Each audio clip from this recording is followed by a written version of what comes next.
everyone, I hope you all are doing well, and today's topic is about Kody Brown's interview with Kate Casey on her podcast called Reality Life. Before we get started, if you like anything to do with reality TV and makeup, be sure to subscribe down below.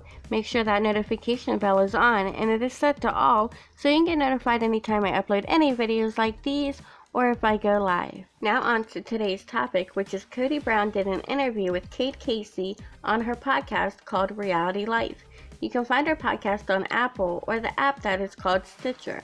I happened to type in Kody Brown's interview onto Google and was able to find it and listen to it that way. I'm going to bring up the key points of the interview, but if you want more details, I highly suggest you listen to it for yourself. It's about 48 minutes long. The conversation starts off by Kody explaining how TLC found him and his wives. A pretty boring conversation if you ask me.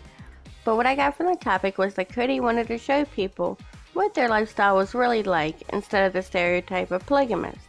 The film crew wanted to do a 90-minute documentary showcasing Kody and his family. Kody denied that and said no, so eventually TLC ended up picking up the sister-wife storyline. Then Kody proceeds to break down on how he met each wife. He met Meri through family friends in the church they both went to. He met Janelle through the same church, and actually Janelle's mom ended up marrying Kody's dad, in which we all know Kody's father did the whole polygamy thing as well.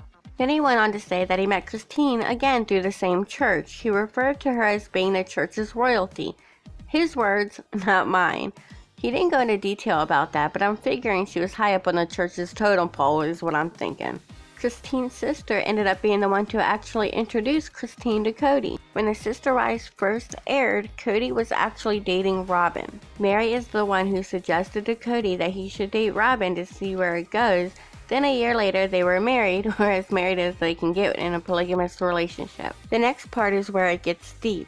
Kody keeps saying that he is not a part of the FLDS church, the type of church ran by Warren Jeffs. Kody explains that Warren Jeffs stopped teaching the scripture and went into a different direction. Kody also says the only thing that he has in common with the FLDS church is the whole polygamy part of it, that a lot of the FLDS churches are hundreds of years behind. Kody refers to himself to be a part of the religion called Fundamentalist Mormons. Kody goes into a lot more details about the religious stuff on the podcast. That's just the gist of it from what I took away from it. I tend to get confused or lose interest when it comes to talking about religion. That's just me being honest.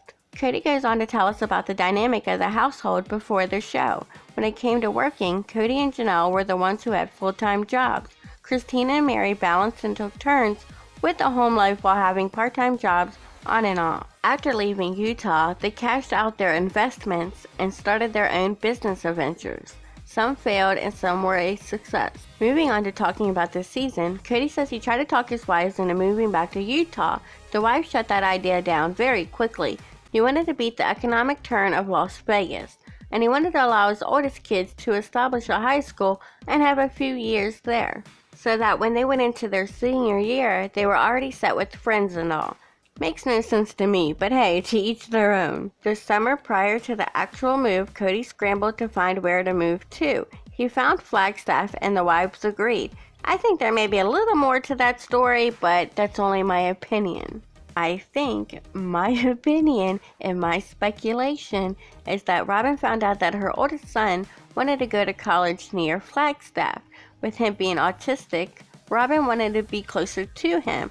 She presented the idea to Kody. Kody was down for it, so to get the other wives to agree, he flipped it to say that Las Vegas is changing and that he wanted to hurry so that his kids could have a few years in one high school before graduating.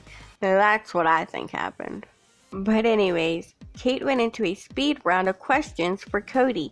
Kinda think it was to get him to give quicker answers to more questions because he was pretty long-winded to each question. One question was, why did Meri get such a big house to rent when the other wives have more kids living at home? Kody responds by saying that Meri runs her businesses from home and it mattered what was available in the marketplace at the time they were trying to rent. Not only that, but the rent for Meri's mansion, as he calls it, cost the least each month compared to the other wives' homes. Crazy, but it's true, and it's also big enough for the whole family to meet at. he added. Anyways, Kate asked Kody to say something nice about each of the wives. He had like one-word answers, probably to keep it fair and to keep his toes out of the hot water. So I'm going to tell you what he said about each of the wives. This will be my kind of speed round where I go through it really quickly. Meri, loyalty. Christine is fun. Janelle has the intellect. Robin has kindness. Well, there you go. That's as basic can get. Anyways, Kody went on to explain how he feels about his kids following in his footsteps with polygamy. Kody feels polygamy was his calling, and if his kids don't want it, he gets it and he's okay with it. He also doesn't mind if any of his kids marry someone with a different religion. So that basically is a summary of the interview Kody had with Katie Casey on her podcast called Reality Life.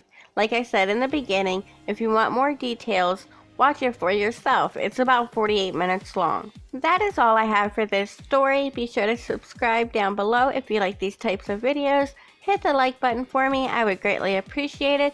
And remember, it's always better to be on the outside of the drama looking in.